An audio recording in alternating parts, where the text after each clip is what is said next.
আচ্ছা, আপনাকে যদি জিজ্ঞেস করি বিয়ের আসল পারপাস বা মিনিংটা কি, আপনার আনসার হয়তো হবে দুজন মানুষের মধ্যে লাইফ লং কমিটমেন্ট, বিশ্বাসের ভিত আর একটা পিওর রিলেশনশিপ। কিন্তু সত্যি বলতে বলিউড ইন্ডাস্ট্রি এই পুরো ডেফিনেশনটাকেই বদলে কচু বানিয়ে রেখেছে। কিভাবে সেটা বলার আগে বলি, আজকে এমন কিছু মানুষের ডার্ক সিক্রেট ফাঁস করব যা শুনে আপনি অবাক হবেন। বলিউডের সম্পর্কের ভিতরের সত্যতা নিয়ে কথা বলতে গেলে প্রথমে বলতে হয় যে এখানে গ্ল্যামারের আড়ালে এক কঠিন বাস্তবতা লুকিয়ে আছে। শুরুতে আসি অক্ষয় কুমারের রিলেশনশিপ হিস্ট্রি নিয়ে, or should I say cheating history. 1995 সালে রবিনা ট্যান্ডনের সাথে অক্ষয় কুমারের এঙ্গেজমেন্ট হলেও অভিযোগ ওঠে যে তিনি রবিনাকে ঠকিয়ে রেখা এবং সুস্মিতা সেনের সঙ্গে সম্পর্কে জড়িয়েছিলেন। এরপর শিল্পা শেট্টির সাথেও তার সম্পর্কের গুঞ্জন উঠে এবং শেষ পর্যন্ত তিনি টুইঙ্কেল খান্নাকে বিয়ে করেন।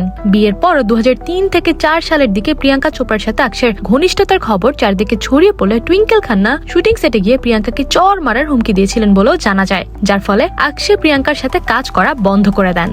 বলিউডের সম্পর্ক কেবল ভালোবাসা নয়, বরং স্টারডম এবং সফলতার শর্টকাট হিসেবেও কিন্তু ব্যবহার করা হয়। অক্ষয় কুমারের মতো ফেমাস স্টাররা প্রায় তাদের চেয়ে বয়সের ছোট অভিনেত্রীদের প্রভাবিত করেন। অক্ষয় চেয়েছিলেন রবিনা যেন সিনেমা ছেড়ে হাউসওয়াইফ হয়, আর তার এই প্রতিশ্রুতির কারণে রবিনা দিল তো পাগল হে এবং কুছ কুছ হোতা হের মতো ব্লকবাস্টার সিনেমা রিজেক্ট করেছিলেন।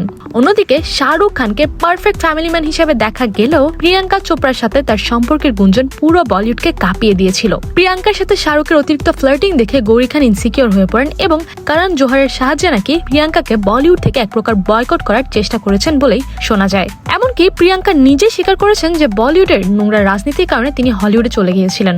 অনেক ক্ষেত্রে আবার দেখা যায় বলিউডের হিরোদের স্ত্রীরা তাদের স্বামীর পরকীয়া জানার পরও চুপ থাকেন।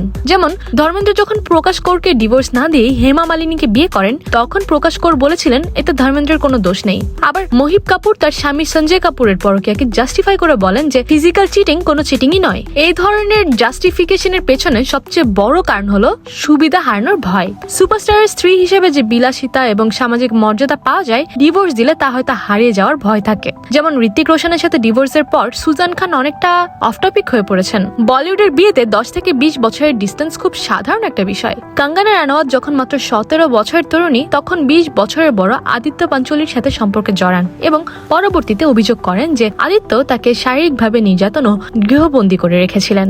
বর্তমানে অনেক সম্পর্ক কেবল সিনেমার প্রচারণার জন্য তৈরি করা হয়, যেখানে পিআর টিমগুলো কৃত্রিমভাবে গুঞ্জন ছড়ায় যাতে দর্শক সিনেমার ব্যাপারে আগ্রহী হয়।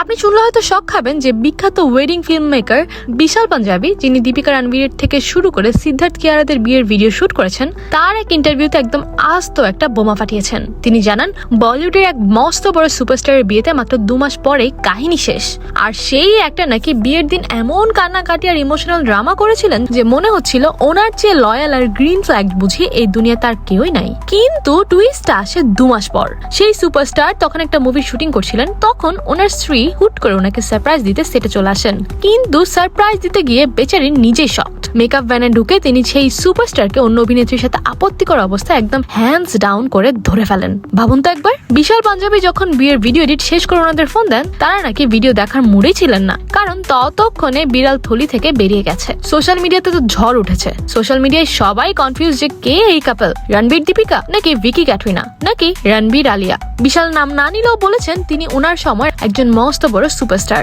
আসলে বলিউডে চিটিং কোনো নতুন কেস না। বানি কাপুর তার প্রথম স্ত্রীকে রীতিমতো ধোকা দিয়ে শ্রীদেবীকে বিয়ে করলেন, যার কারণে অর্জুন কাপুর আজ ওনার বাবার উপর থেকে মনে মনে ফায়ার হয়ে থাকেন। আর আমির খান লাগানের শুটিং করতে যেয়ে কিরণ রাওয়ের প্রেমে পড়লেন আর প্রথম স্ত্রীর সাথে দ্য এন্ড। ওদিকে ফারহান আক্তারও 15 বছরের বিবাহিত জীবন নিমিষেই শেষ করে দিলেন। এরপর দীপিকা রণবীর তো সরাসরি ওপেন ম্যারেজে আছে বলেই জানালেন। মানে বিয়ে করবে একজনকে, মেন্টালি থাকবে একজনের সাথে, কিন্তু ফিজিক্যালি মানে হচ্ছেটা কি ভাই?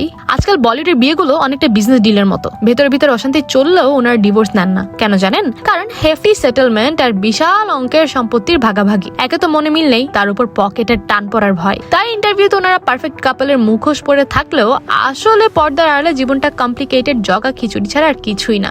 বলিউড হোক কিংবা হলিউড, সোশ্যাল মিডিয়া ইনফ্লুয়েন্সে কিন্তু আমরা এই জিনিসগুলো কেমন যেন নর্মালাইজ করে ফেলেছি। তাই রিলেশনশিপের নানান টার্মস এখন আমরা বের করেছি, যেমন open marriage, situationship, monogamy, polygamy, lavender marriage, আরো কত কি। কিন্তু এত টার্মসের ভিড়ে সত্যিকারের ভালোবাসার মিনিংটা কোথায় জানি হারিয়ে যাচ্ছে না? সে যাই হোক, এখন কমেন্টে জানান আপনার কি মনে হয়, what is the real meaning of marriage?